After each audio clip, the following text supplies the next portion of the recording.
এলাকায় শান্তি শৃঙ্খলা বজায় রাখার পরামর্শ আনারুল হক বিপ্লবের।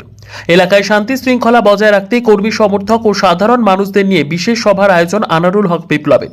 রবিবার সকালে শামশেরগঞ্জের ঘনশ্যামপুর গ্রামে নিজস্ব বাসভবনে একটি বিশেষ সভার আয়োজন করল ৪ নম্বর জেলা পরিষদের সদস্য আনারুল হক বিপ্লব।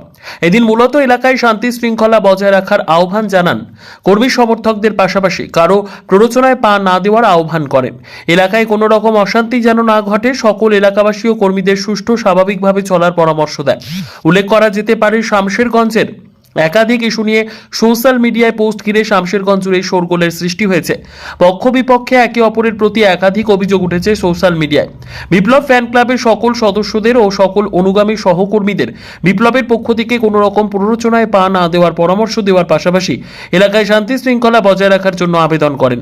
এলাকায় কেউ অশান্তি করার বা কোনো রকম ঘটনা ঘটানোর চেষ্টা করলে সঙ্গে সঙ্গে শামশেরগঞ্জ থানায় জানানোর জন্য বলা হয়। এদিন সভায় কর্মী সমর্থক সহ এলাকার জনসাধারণের উপস্থিতি ছিল চোখে পড়ার মতো।